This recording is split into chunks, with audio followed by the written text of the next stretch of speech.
A safe and reliable home is the foundation that creates the stability that tackles all life challenges.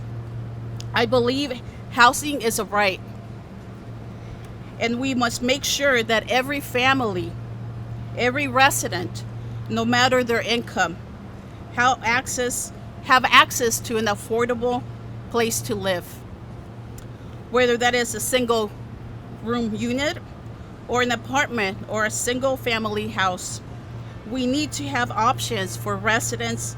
In 2017, not long after I joined the City Council, I released a housing action plan with 7 initiatives.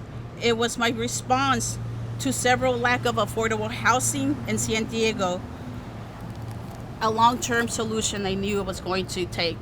One of the key initiatives in my plan was to preserve our existing supply of affordable housing. This is an area that has never really been truly talked about, evaluated as a policy issue in our city. But it is a huge daily reality for so many underserved residents. We've been doing a better job of adding new affordable housing thanks to the part of the San Diego Housing Commission creating housing through its development arm, and also due to permitting streamlining that we've been working on at the City Council. But if we're losing the low-cost housing that we have already built, we're just spinning our wheels. And that's what we've been doing since I got elected, and I know since before. In 2018, as the chair of the City Council's Smart Growth and Land Use Committee, I made the preservation of affordable housing one of my top priorities. In response, the San Diego Housing Commission hired a housing preservation coordinator and began to take a comprehensive inventory of our affordable housing supply, setting the stage for the housing preservation analysis that we are here to announce. And it's this right here, which the council will be hearing on soon. This study provides us with the blueprint going forward, enabling us to save the affordable housing that we have while we create new affordable housing opportunities. From the beginning of my administration, one of my pillars of governance has been advocating for safe and healthy communities. Providing access to affordable housing is a crucial step in achieving this goal. This pandemic has widened the gaps of inequity in many areas that have plagued our city, including our unparalleled housing crisis. As elected officials, we must do everything within our power to ensure that we are preserving affordable housing opportunities and investing in working families, both of which will help to strengthen our local economy. I appreciate the work of Mr. Gentry and the San Diego Housing Commission in having the foresight with the leadership of Council President Gomez to complete the comprehensive analysis of rental housing in our city. When individuals and families have access to stable, quality, affordable housing, they can become part of a diverse community, find and keep jobs, lead healthier lives, and take better care of their children. As the average waiting time is 10 years to qualify for Section 8 housing voucher in San Diego, many families have concluded that the most affordable housing tends to be the house they already live in, or maybe the one they don't have. We have to fight to invest in and preserve affordable housing for working families that do not have the time to wait and wish to make a living in this city. If a person spends more than 30% of their income on housing, they are considered to be housing cost burden. There are many families in San Diego that are saddled with this burden.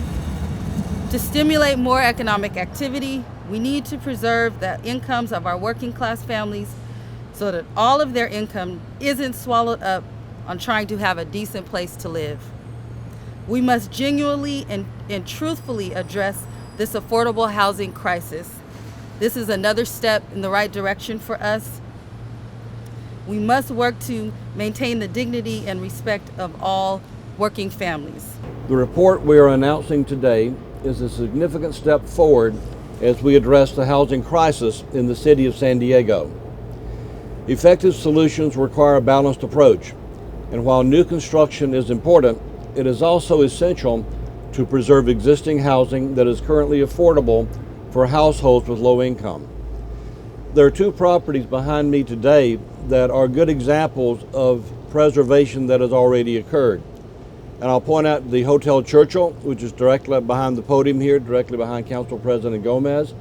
And to my right, your left, the San Diego Square, a good example of what can be accomplished by renovating and extending the affordability of housing in San Diego. The Housing Commission in the last 10 years has rehabilitated the Hotel Churchill to provide some 72 units for San Diegans who were experiencing homelessness, primarily veterans, and San Diego Square to extend the affordability for 154 affordable units for seniors. So this report provides a comprehensive inventory of the existing current housing in the city of San Diego, the affordable housing.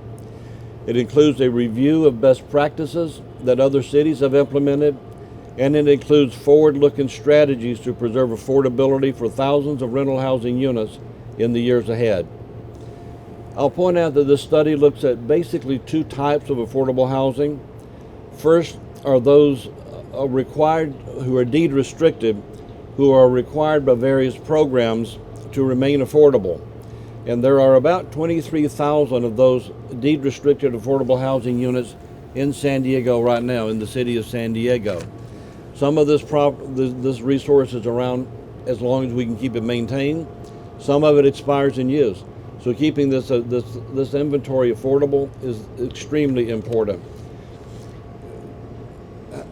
Also, about 47,000 rental housing units in San Diego right now have no deed restrictions, but the rents are naturally affordable based on the marketplace.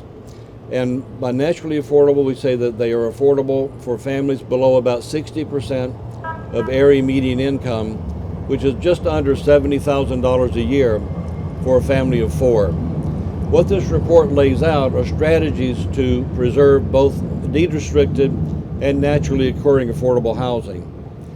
The report recommends 10 different strategies, which I'm not going to try to detail all out this morning, but these 10 strategies are divided into 4 broad categories. One is the identification of capital resources, money, funding, to devote to this topic.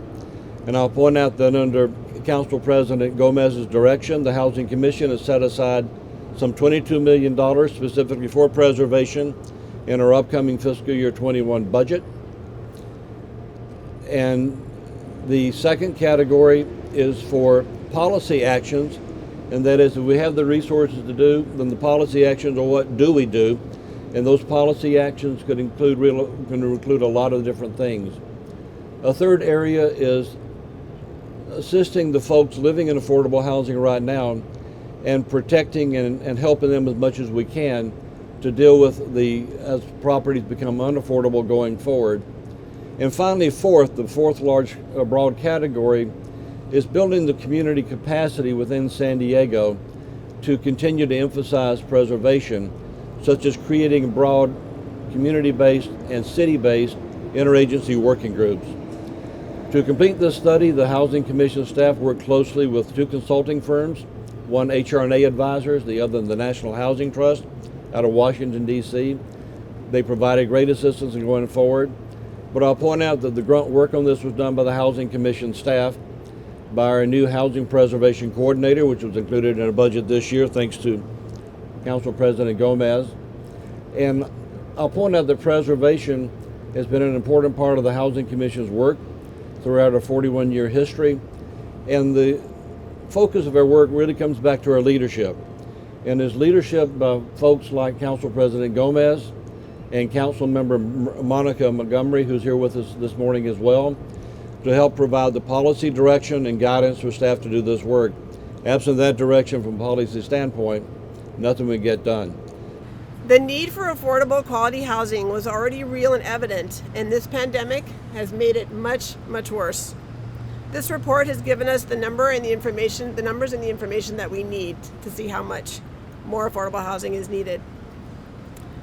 Since affordable housing is one of our programs, our offices experience a near constant flow of people calling and looking for a place they can afford. This is about staying ahead of the game. This is about tracking units before their covenants expire. This is about taking action and offering landlords and owners an opportunity to maintain affordability of those units. And that could be done by a nonprofit partner or the San Diego Housing Commission buying back those units, or offering incentives to owners so those units remain in our communities as long-term affordable housing units. So this is like an incredible thing for all of us. It's one tool in our toolbox in terms of preserving affordable housing units, in terms of producing new units, because we need to, but also we also need to not forget that this is also about protecting renters.